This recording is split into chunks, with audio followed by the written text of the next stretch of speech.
Welcome to Leadership Development News, Profiles and Practices of Top Performers. I'm Dr. Rowan Nadler, Dr. Kathy Greenberg, my host for the last 20 years, in bringing you guests who are going to help you perform in the top 10%. So that's like a tipping point.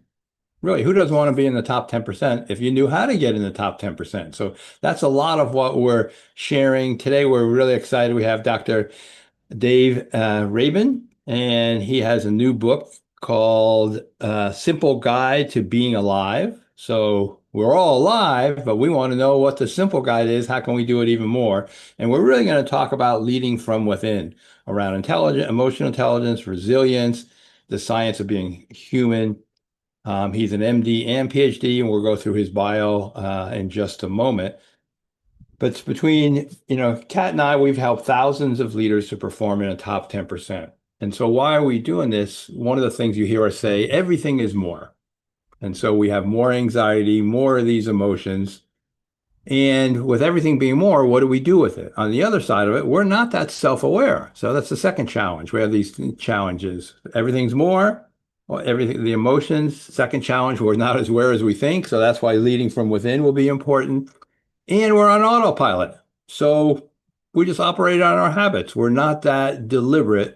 And then the last part is we don't do what we do on this show, and hopefully you do either with a coach or on your own, is reflect, think slow. So those are the things that we're trying to bring to you in these key challenges. And how do you fill the gap? Because for most of us, it's stimulus, same response, stimulus, same response. And we're trying to create a gap where you get stimulus, gap, what should I do? Best response. Kat, welcome. Thanks, Relly. Today, I'm really interested in going a little bit deeper with our guest. Let me give the audience a little bit of background here. In May, I was invited to go to a biohack conference. And, my first reaction was, do I have the time? And then our friend Zaina Gosu, who has a clinic, as you know, in Lebanon and she's very, very, very well respected globally, she said, you know what? I want you to come to this conference and I want you to try every modality possible. In the 3 days we're there to see if you get any relief from, your back pain. And I'd had a surgery in January. It was my second neurosurgery. That's what happens when you have 55 bad skydives with special operations. Because, they don't trust you. If I don't do what they do, Right. they don't trust me. So you can't work inside the wire if you don't have trusting people. And they'd already had really bad experiences with a lot of their psychs, Ah, basically evaluating them and then telling them to stand down from missions.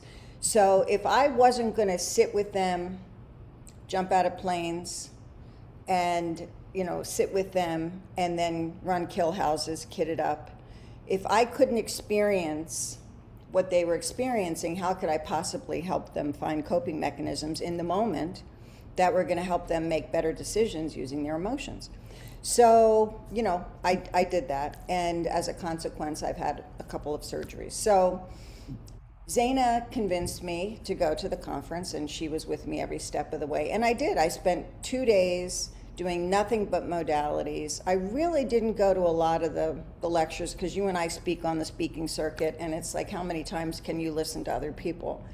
It's not that we don't want to listen, it's that we want to get in all the goodness, right, as opposed to go to a session. But I saw one session that I was really intrigued by because working with special operations, they're all looking at all the new psychedelic drugs as they come into the market.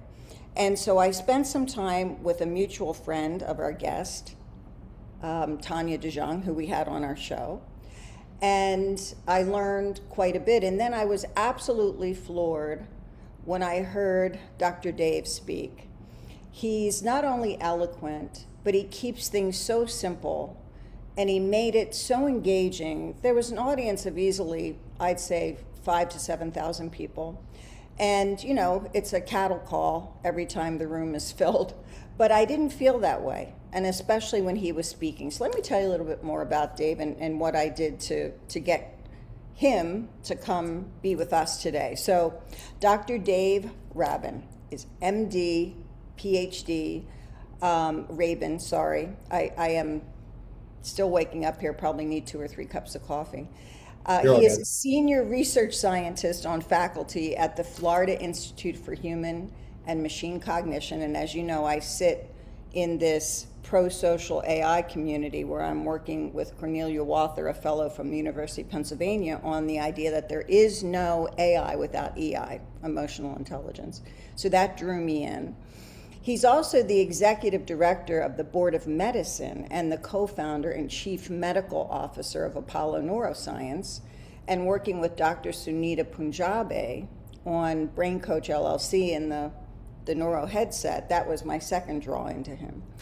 His research focuses on understanding the mechanics of action of psychedelic drugs and developing evidence-based guidelines for unregulated medicines and therapies that have proven very effective, which is a really appropriate conversation to have at these biohack conferences. His upcoming book, which I was very honored to get an advance copy of, A Simple Guide to Being Alive, is a science-backed manual for anyone who's ever felt overwhelmed by the modern world, exploring themes of burnout and navigating hard times through humor and often overlooked practical steps to a saner life. He's been studying the impact of chronic stress in humans for 20 years. I'm stepping up here. I'm happy to be one of your guinea pigs, with a focus on non-invasive therapies for treatment-resistant illnesses. His primary research on MDMA-assisted therapies to reverse PTSD indicates that trauma can be reversed at the epigenetic level, which is so important for people to hear, and this offers hope as a cure. He received his MD in medicine and PhD in neuroscience from Albany Medical College, specialized in psychiatry with a distinction in research at the University of Pittsburgh Medical Center at the Western Psychiatric Institute. That was my third pull to him because I'm a Pensy girl. And for more information, you can reach Dr. Dave at www.drdave, no period, just DRDAVE.io/, or you can go to Dave at Apollo Neuro, APOLLONEURO.com. Dr. Dave, welcome to the show. Thanks so much for having me. It's such a pleasure to be here with you both. So glad we met at the biohacking event. Yeah, I kind of stalked you a little bit. I'm sorry about that. No, it's great. That's what these events are If, for. for people who don't know Kat, you listen to our shows. If she wants something, she can be a stalker. That's how you definitely didn't stalk me. You were very polite and socially appropriate for those who don't know. She was on her best behavior. She was using her emotional intelligence. So we want to talk about that. So we always start off, Dr. Dave, who are some of the key influences? It gives a little bit of background. Then we got some great questions, to unpack your work even more so. Yeah, I think, for me, my biggest influences in my life have been, my parents who, I think goes without saying for a lot of people, but, they raised me in an environment as a child where curiosity was encouraged, even at the risk of sounding dumb and asking dumb questions. We were not judged for that. We could ask why about anything. We could ask how do things work without being criticized or yelled at. And growing up and starting to become a physician and treating a lot of patients, I realized very quickly that this is not how most of my friends and colleagues were raised. And so I started to, to really appreciate the fertile environment for discovery and curiosity that my parents cultivated. And they, gave me some really good advice, which was when I was very young, in high school, they said, find more mentors and seek people out who can teach you, who can train you, who are doing things that you want to learn. And whether those mentors were in person or whether they were remote or they were people who I was reading about in books, I just started to investigate, the neuroscience world, the psychology world. And, some of those people who really stood out to me, who have been major influences on my life, have been folks like Eric Kandel, who is a Holocaust survivor, still alive, one of the few who's still alive, and faculty, I believe, at Columbia still. And he won the Nobel Prize in 2000 for discovering the origins of learning and memory. That was highly inspirational for my own work.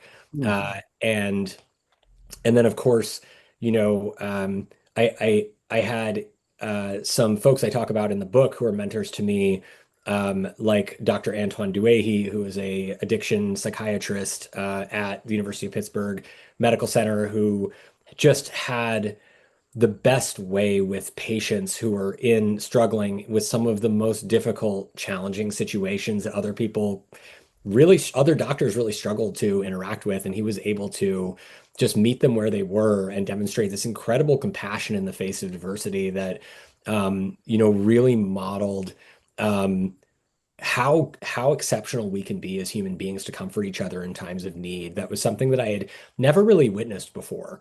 Mm.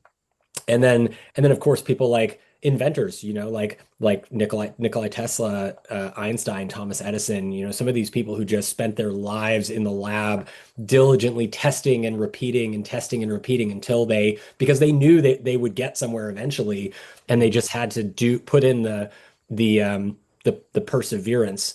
I think uh, and those people really, learning about those folks over the course of my life, I think really inspired me quite a bit in my own career. Yeah, as I'm listening, I'm thinking and I'm listening to you, Dr. David, I'm thinking about what sparks all of us to do the work that we do. And for me, it was seeing these brilliant, young, highly invested professionals, the 2% top performers across the military who become special operators or special forces, and watching them be put to the test over and over and over again, but with no coping mechanisms other than alcohol. Mm. And it made me absolutely livid. I'm curious, you've spent much of your career exploring what makes us healthier, more resilient, and more effective as human beings. What first sparked your passion for understanding the human experience that took you to where you are now? I mean, I think the initial spark for me came from having very vivid dreams as a child, and trying to understand those experiences and why I was having them, and then noticing that, and by vivid, I mean they were so real that I would reference them in my day-to-day life and then be corrected by people around me that they were not involved in those experiences, and then I would realize that that happened in a dream. And when I went to school I remember these dreams from probably, as early as 4 years old. Wow. And they tended to be positive in nature. And then when started going to school, like kindergarten, first grade, I noticed that the nature of my dream content changed to be much more scary and negative and frightening, more like nightmares. And I asked my mom at the time, when this happened several times, and I woke up, I think one night, falling in a dream and then landed on the floor. I woke up and ran to my mom and I was like, Mom, this is crazy. Like, what are these things that we experience at night? And very compassionately, she said at the time, the thing that most parents say, which is dreams aren't real, they can't hurt you. Don't worry about them. And I think that soothed my mind for some time, but I continued to have dreams that were very real. Mm. And so I started to question and have this seed of questioning that was planted in my mind at a very young age, which is what maybe the adults don't know what the word real really means, because they're saying these aren't real, but they feel real. So is real an idea Uh, or is real a feeling, right? And for me, that was kind of where my interest in consciousness really started, and that propelled through the years where I started to read as much as I could about science fiction and consciousness and psychology and neuroscience. The little bits and pieces I could take in, based on the level of education I had. And then I started to become fascinated by human performance and the idea that there were these people who we were witnessing as a collective society scale to the best in the world at whatever they were doing. At the time that I was growing up, Michael Jordan was on the main stage, right?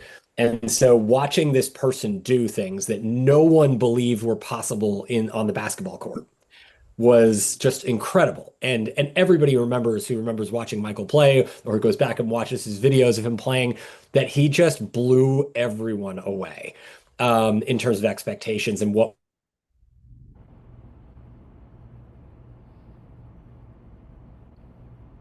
Kat, you can hear me, right? Oops.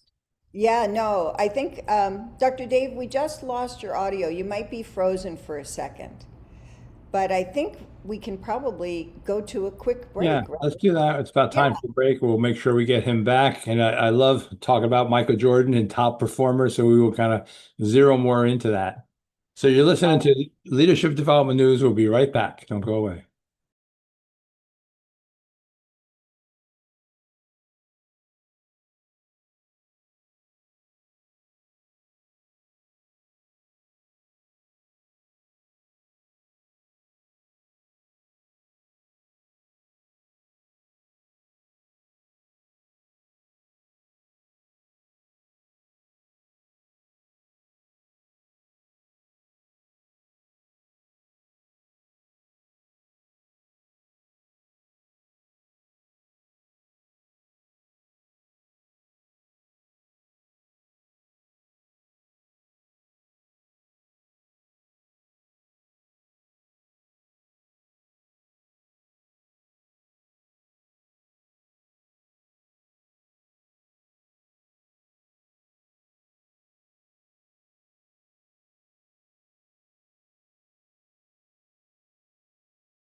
Welcome back to Leadership Development News, Profiles and Practices. We're talking with Dr. Dave Rabin. He has just told us about his curiosity about his dreams and peak performers and the human experience. And then one of the things, both Kathy and I, it sounds like you also are fans of emotional intelligence. We talk about how you communicate and things, but one of your focuses is really understanding yourself. I like to use this research from Tara Urich, who talks about probably 80% of us think we're self-aware, and when we actually test it, it's only about 10 or 15%. So yeah, what's your thought, about and why really understanding yourself is so critical? Well, so the reason why this is so critical is because the entire purpose of life, and by the way, this is not to say that we should all know ourselves entirely at any given moment. In my mind, what neuroscience has shown in the last 50 years of the most exciting neuroscience discoveries that we've had and witnessed is that So, neuroscience is really go ahead. It looks like we kind of froze there. It was a little cliffhanger. telling us that, when we think about what the, can you hear me now? Yeah, it's kind of going in and out a little bit. Keep going. Let's see if we got you. I would say modern neuroscience says the meaning of life is to discover ourselves Hmm. and to really understand what we're capable of in this lifetime. And so one of the first questions that I ask people when they come into my clinic is it possible that what you were taught about yourself and the world is not the complete story? Sure. And everyone, when they thinks about this question, can say, yes, of course, it's possible that's not the complete story. But what it makes you realize is that when you ask the right questions, which is, what is it? What else am I capable of? And maybe the stories I was told about who I am and what I'm capable of growing up are not the full story. All of a sudden, you've lifted this giant brown box off of your head to explore the unknown and explore what else is that we're capable of in this lifetime. And I think one of the biggest problems that we face in society is that everybody's told they're supposed to know who they are. Everybody's told they're supposed to just know what you're supposed to do or know what your purpose is. Your purpose, we should know, because our purpose is the same as every human being's, in my mind, which is to discover what we're capable of. But what we are capable of, what our life's goal and mission and passions are, is something to be discovered over the course of our lives. And so self-awareness is critical for that. And we have entire regions of the brain called the insular cortex that are evolved over millions of years to specifically provide that self-awareness skill set. They are hardwired to code for self-awareness in these parts of the brain. We're just, most of us aren't taught how to use them, and we need to use them to be able to self-discover ourselves. And safety is critical, and safety, but I mean by not just physical safety, but emotional safety is critical for us to feel safe enough to be curious and to discover ourselves and ask these hard questions of maybe the stories that I've been telling myself all this time aren't true. What if they're not? Then what are my stories? How do I rewrite Right. those stories based on my updated evidence base? And that's where self-awareness becomes our most trusted ally in that journey. I love the way you describe that because in the world of professional coaching, where Relly and I spend, 90% of our waking hours, that's the beauty of the on-off switch that we try to motivate people to activate as coaches. Right. And as you know, many, many people have been raised in a world where they're asked to fix something as opposed to be curious about why something is the way it is. So you talk a lot about the connection between our minds and our bodies, our nervous system. How does our physiological state influence the way we show up as leaders and interact with all the people around us? And that's a lot of weight on us to carry in those interpersonal relationships and still be able to effectively operate our mind and body and nervous system. Right. Yeah. I mean, for most of us growing up, we're taught that, our breathing, our heart rate, and most of the core functions of the body are kind of automated and they just run in the background. You don't need to worry about them. And if our environment were to be healthy and we were to be living in not the habitat crisis of modernity that we're in, but to be living in a environment that we evolved to inhabit, which is more natural, more spending time in community and nature, et cetera, like we did as ancient humans in the past, then that would be true. We would be able to just kind of let things run on autopilot. But the problem is that in modern society, the way our bodies evolved to function is that they are like instruments. Every part of our body is like an instrument. It has its own rhythm. Our breath rate has a rhythm. Our heart rate has a rhythm. Our vasculature, our blood vessels have a rhythm of tightening down to reduce blood flow and dilating to increase blood flow. And that affects blood pressure and organ blood perfusion, how much blood and nutrients gets to our organ systems and how much waste gets taken away.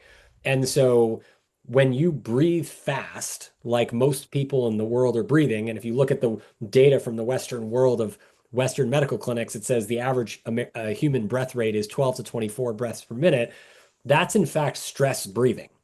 Because if you look at the actual scientific data from Western science starting in the 1960s with the discovery of biofeedback, the ideal human breath rate at rest is actually 5 to 7 breaths per minute, which designates a signal of safety and rest to the nervous system, turns vagus nerve activity on, and then creates a state of what's called resonance or cardiorespiratory coherence, which is a fancy way of saying your heart and lungs and brain are working together seamlessly and with maximal efficiency, simply by breathing at the normal resting breath rate, which is 5 to 7 breaths per minute.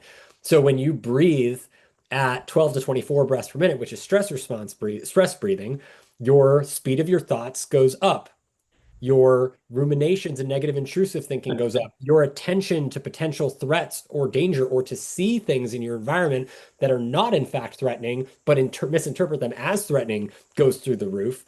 And then your heart rate goes up and your blood pressure goes up and your shoulders go up to your ears and your body enters closed posture with tunnel vision. And you're literally closed off in posture and mindset to intaking and learning new information. And so your sleep system gets deprived of resources, your learning system, your creativity system, your empathy system, digestion, immunity, reproduction, everything that's not required for survival gets deprioritized when we're in that state. And that state can be generated by leaf blowers in the background in our environment, or construction sounds, or too many emails or responsibilities, or babies screaming, or the news, or it can be generated internally by believing that there's something wrong with us when there's not. Mhm. And those states, whether of fear or threat, which we call fight or flight, that have a direct impact on the nervous system, we actually have control over how our bodies respond and interpret those signals. But because we were taught to experience, then think, then act, and then think, act, back and forth, we actually never feel. And Mm. the whole point of these signals, like anxiety, is that it's not good or bad. Sadness is not good or bad. Anger is not good or bad. We were taught to judge it, which is a thinking process, before we were taught to actually feel it. And when you feel it, which is what we're supposed to do first, when you experience something, you feel it, then you think about what the signal that comes from the feeling of it, and then you have what you're supposed to do in terms of action from interpreting the feeling. Mm. And that's what tells us what the next move is. That's the connection to the internal signals from our body that we call interoception or introspection. And those don't happen when we are taught to judge the feeling or to judge ourselves for the feelings that are coming up. So the order of operations that we miss, which is why I Yeah. talk about this as being much simpler than we make it out to be, it's actually experience, feel, think, act, not experience, think, judge yourself, act, numb yourself, or distract from the uncomfortable feelings, and then go back and forth there for as long as could be lifetime. That's what gets us stuck.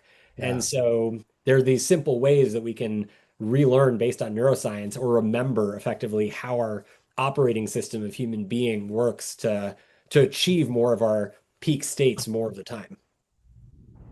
Wow. I love that. So, the idea of having an experience, and then what you're saying is we have a feeling, but we don't know that feeling. And therefore, it's invisible, but then our thinking and acting react to either not knowing or misinterpreting internally what's going on for us. So I think that's really, really helpful for folks, because we're all feeling and we don't know about it. So what's one way that you found it to get people into that? You've heard me talk about it in the beginning, this idea of slow thinking. I think it happens when we do coaching. No one thinks slow anymore. I mean, one of the things I say all the time is we're on autopilot. If you're on autopilot, you're average. Right. And and so what are some ways, because it sounds like what you've been able to study, which is fascinating, is some applied ways to slow it down and maybe understand from a self-awareness what is a feeling, and then yeah, so maybe break that down from the how-to part. So a feeling like anxiety is a feeling, sadness, anger, joy, elatement, all of happiness, all of these things are feelings or emotions, which if you think about the root word of emotion, emotion is energy in motion, right? So a feeling is energy in motion that comes from in our bodies in response to the environment. And emotions are signals. They are not good or bad. We were taught, all of us, pretty much every human being, especially in the Western world, was taught that certain feelings are either uniformly bad or uniformly good or uniformly so good that they are self-indulgent and we shouldn't feel them because there's too many other people suffering in the world. So we shouldn't feel joy or proud or be proud of ourselves or things like that. And so we shut down the feeling before we actually feel it because we're judging it Mm. before we've actually felt it and taken the signal in. And the great irony that is so hilarious about this, because humor is such an important part of healing, and we have to laugh or you'd cry, you know the saying. But the part that's so funny is that feeling your feelings when you just notice, like what you were saying really earlier, is just creating the space Right. between the experience and the action. And that's all we're doing in teaching people psychotherapy techniques or teaching people Yeah. how to feel. You're just creating space for feeling to happen. And when you create that safe space to feel, Yeah. then all of a sudden you feel the feeling as a signal without judging it in 60 to 120 seconds. That's all it takes. It's literally 60 to 120 seconds to feel the feeling. And when you feel it for that time, you might feel very, very strong flooding of emotions, and might cry and you might yell and you might scream or you might flail your arms or legs around or go for a run. But the point is that when you feel that, you have given yourself a chance to understand and take in and process what the emotion is trying to tell us as a signal, as a message sending experience. And when that Yeah. signal comes through and passes that message to us, then we can invite the thinking part of our brains back online to say, oh, well, what do I think about that message? Yeah. But we already know what the message is. We're not preventing the message from coming through. We are allowing the message to be the root of the decision making and the actions that follow. Kat, let me just do a quick follow-up. So what if that signal is fear? I mean, so that's where the missing, you feel it and you feel it, and then it's fear, and it's so you got the signal, but it's completely misinterpreted, and it just adds to making it worse. So the fear is actually the interpretation of the signal, Okay. right? So again, that's where we're jumping ahead. So what triggers a fearful response is uncertainty, unfamiliarity, novelty, things Right. that evolutionarily in the ancient human world would potentially be a signal that there could be something life-threatening around us that we need to pay attention to right away. Yeah. So the signal that we interpret as fear, which is often comes from anxiety, is just saying, hey, pay attention to this right now. That's all it's saying. That's the message, is pay attention to this right now. Perfect examples like the sound of a tree branch cracking above you, whether it happens today or whether it happened 10,000 years ago. The response is the same. The amygdala kicks on. There's a big loud sound around us, and we are immediately tuned into the source of where that sound came from, because the sound of a tree branch cracking 10,000 years ago could mean we just got a bunch of food for the next week, or it could mean an animal's about to pounce on us and we're about to die, right? So regardless of which one of the outcomes that is, we need to tune into it right away. And that's what the message is trying to say. So, just to build on this for a second, because this is important, because in my introduction about you, Dave, we said that one of your primary reasons for your research on MDMA or other non-invasive therapies for, treatment-resistant illnesses is that you've found a way to reverse some of these Mm. epigenetic level, right, kinds of, if you Yeah. will, inherited expressions of our emotions. And so I think just what we're getting at here before we jump to a break again is maybe share some insights on how you do what you do. What Relly and I have done in our book, Emotional Brilliance, and we've both got multiple books,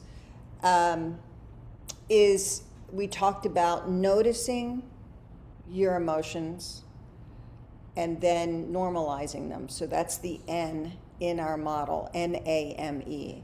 So notice and normalize it, and then accept the emotion. Don't judge it, accept it. Emotions want to pass through you.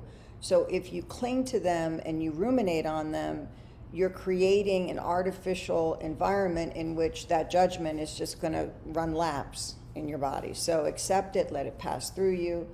M, manage it. Manage it in the moment so that you're not hurting yourself or others around you, by recognizing what circumstances you're in that make it safe to express in a certain way, right? Because you don't want to alarm other people, and you certainly don't want to put yourself into a turnstile of negative and fearful types of emotional states. And then E, learn to express those emotions when it is safe for you and others. And expressing them doesn't mean acting out. It means recognizing what you can do that's going to make a difference for you without creating a lot of turmoil for others around you. Yeah, absolutely. And the key word there is safety. Safe enough to Yeah. feel, safe enough to act, safe enough to express. And it starts with being safe enough to feel and reminding ourselves we're safe enough to feel the feelings. And that creates the space Mm. that allows us to feel them. And it's just 60 to 120 seconds, which could be taking a few slow, deep breaths, or giving yourself a hug, or flailing your arms around, doing anything that reminds you that you're in control of your body, of yourself, of your thoughts, of your attention. All of that effectively reminds us that when if uncertainty is a signal of fear that triggers the amygdala to turn on, then certainty is the opposite. It's a signal of Mhm. safety. And the way we remind ourselves of what we're certain of and what's certain is by doing things or engaging in acts that we have control over, which are breathing by choice, listening by choice, moving by choice, putting food or smells into your body by choice, singing, humming, right? Feeling things like Apollo, soothing touch, right? All of these kinds of tools are some natural, some technologically assisting us, are ways that remind our bodies that we're safe enough to feel, which is just means being here in the moment and allowing the experience to happen with before we think and criticize and judge it and analyze it and act on it. Well, I love that. We're going to go to a quick break, and when we come back, we're going to jump into your new book, A Simple Guide to Being Alive. Don't go away. You're listening to Leadership Development News.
Back to Leadership Development News, Profiles and Practices of Top Performers. We're talking with Dr. Dave Rabin, who's been working with top performers and helping people move into that top 10% if they're not there.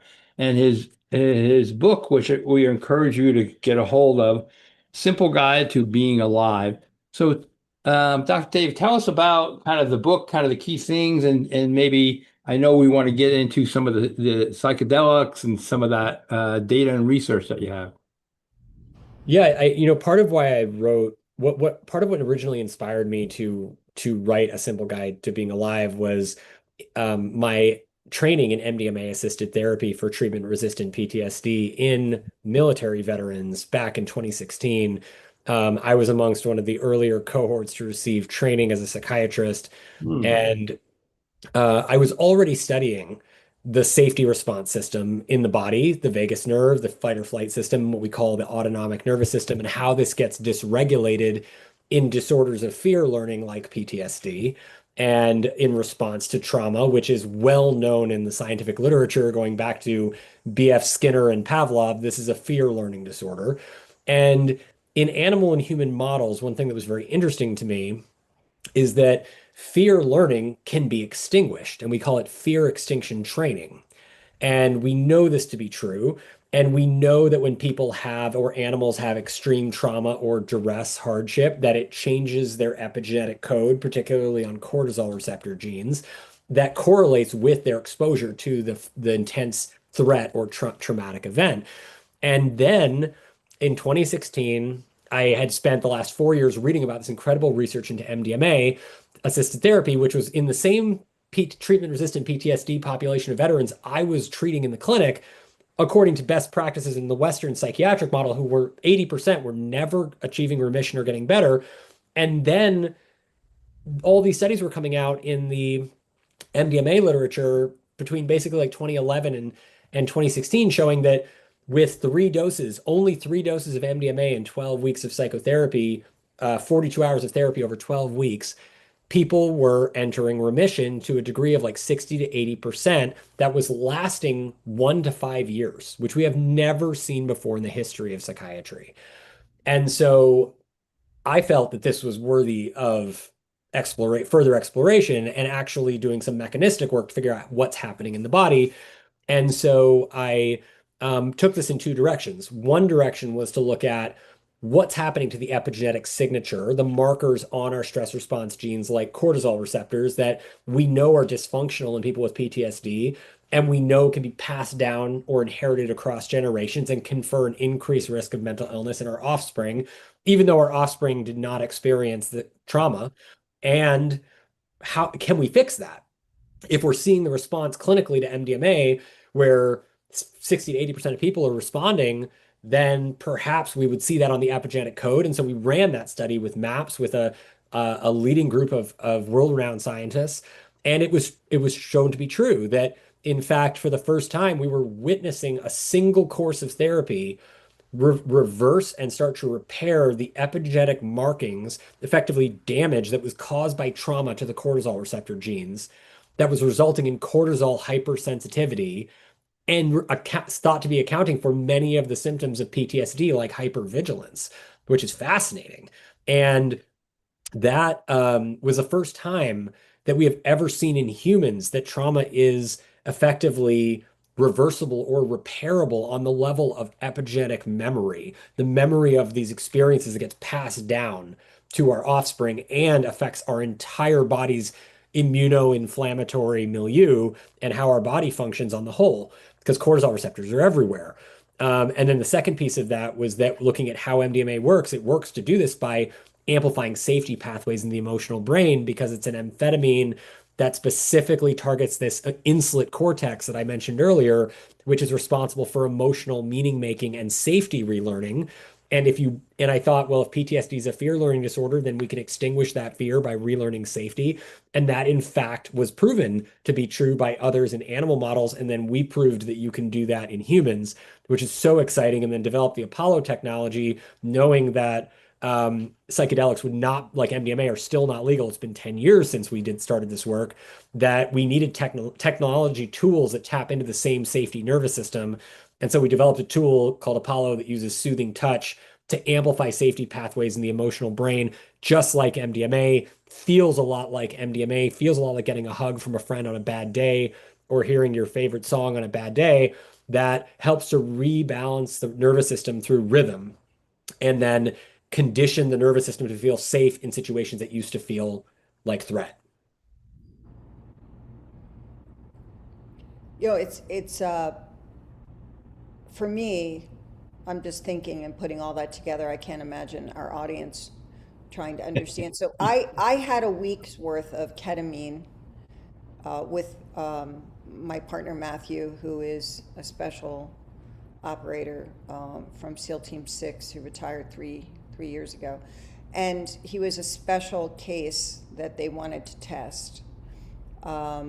And so they wanted us to do it as a couple. And just to kind of put some practical information around this for the audience, using things like MDMA or ketamine-induced types of, um, I'll just say, emotional and mental states requires that feeling of safety when you're even going into that state. Right. And what happened for me, having 5 days of ketamine plus two stellate ganglion blocks left and right on the fifth day, was very different than what happened to my partner, who obviously, having done a lot of missions, had different responses. And I think the thing that's really important for the audience to hear is that every human being will have a different response based on their own personal experiences, based on their willingness to feel safe and their ability to feel safe, and to recognize that it's people like you, Dr. Dave, that make that possible for us to experience the best possible reconnection of ourselves when we're in that state of consciousness. So, just a note to the audience. There's a lot of things out there now. There's, vagus nerve stimulators. There's all kinds of things that people are using. Tell us a little bit more about this. It feels more like a hug. Yeah, the touch. Yeah. Yeah, so when I was doing this research, and MDMA therapy really consolidated this for me, which is that MDMA therapy does not work the same way, neither does ketamine or any other psychedelic medicine, if the participant, the patient, does not feel safe enough to have the full experience and lean into it and really let go, Right. and let down their guard. And this is the same in standard psychotherapy. If patients don't feel Right. safe enough to be vulnerable with us, regardless of whether there's psychedelics involved, they don't heal. So safety is, and this goes back to ancient principles from Eastern and tribal medicine, as well as ancient Hippocratic principles of healing. And safety is really a necessary prerequisite for healing to occur. And that has been in large part lost in medicine. We think we can just give people all the tools and be like, use these correctly. It's not how it works. The body needs to feel safe, not just in concept or idea, but in feeling, to be able to actually allocate resources to the parts of our nervous system that are responsible for healing. And so when I saw that this was how MDMA was working as well, I realized that we needed non-drug tools to give people to help boost the safety firing in the nervous system. Because back 10,000 years ago, you know what we had that we don't have today? We had touch all the time. We touched each other at night, not necessarily even sexually, but people held hands, they hugged, they snuggled each other to bed as families.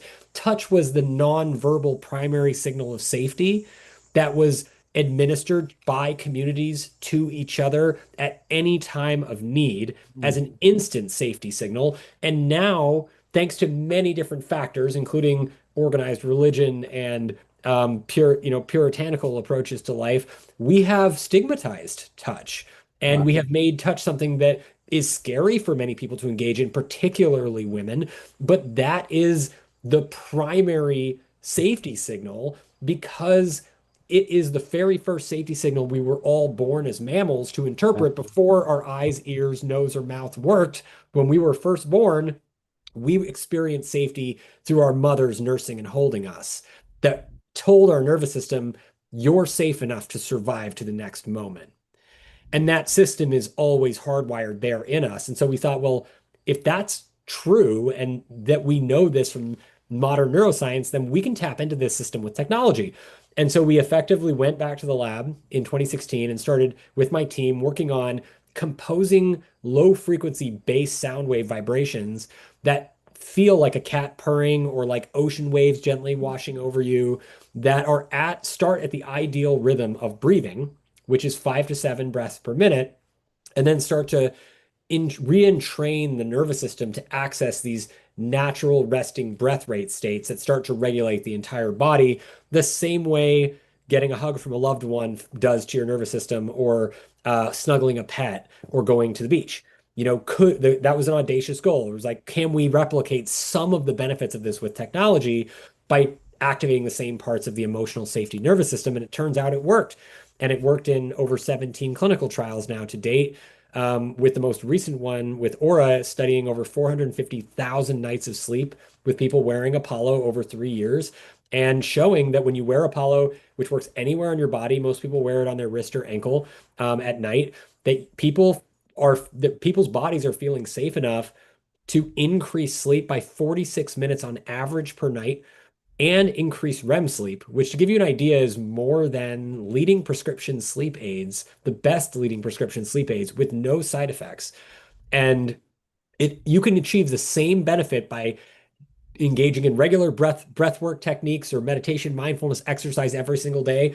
But most people don't do it because it requires so much work. So my patients were struggling with this too, and the effort and time required. And we thought, well, we need to make this easier. We need to make this more effortless, more fun, and it needs to feel good. And Apollo emerged out of that research from the University of Pittsburgh to do that.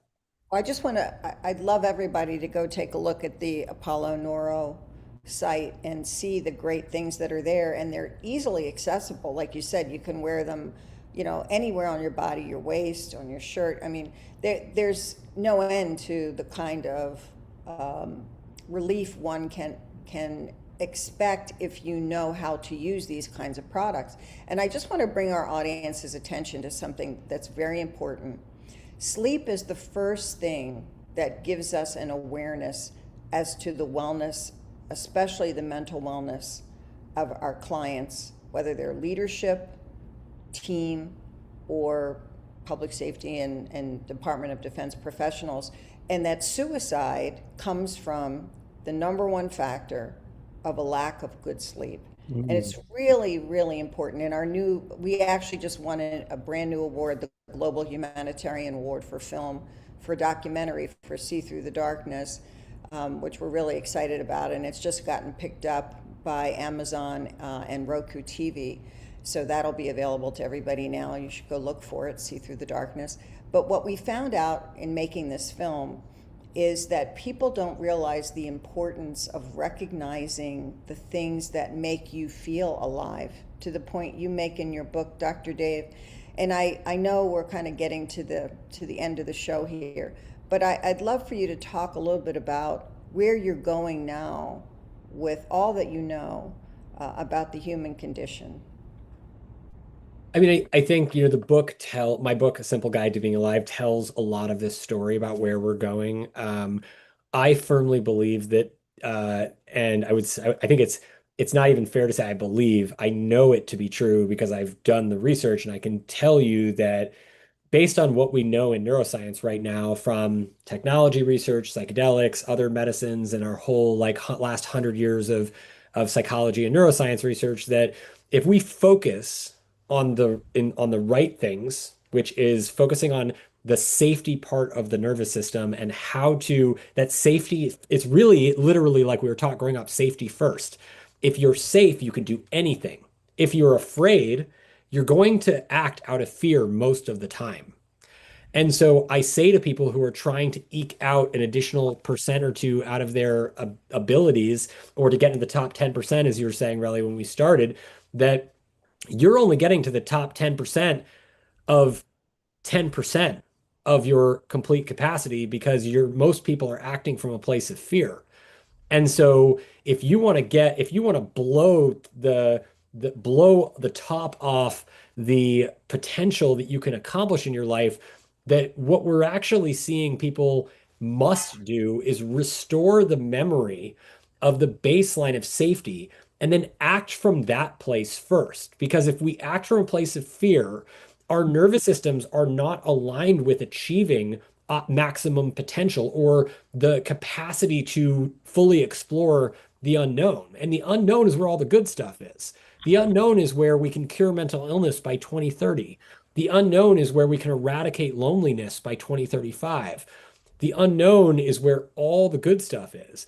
And these things may sound lofty goals, but they are completely achievable based on the current science that we now know, as long as we focus on a nervous system first approach and a safety nervous system first approach, because safety literally is the key that unlocks all human potential, because it allows us full access to all the resources in our nervous system that allow us to grow and thrive.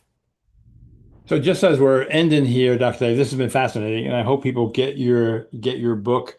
I'm certainly gonna get a hold of it. Simple Guide to Being Alive. The wearable basically works on sound and touch. Is that right? It's sound waves that are very low frequency sound waves. They're like the sound waves that come out of a subwoofer or a stand-up double bass. Okay. And so you don't need to hear anything to use it. You just feel it's music composed for your body. So And it's so like it's like your body's favorite song.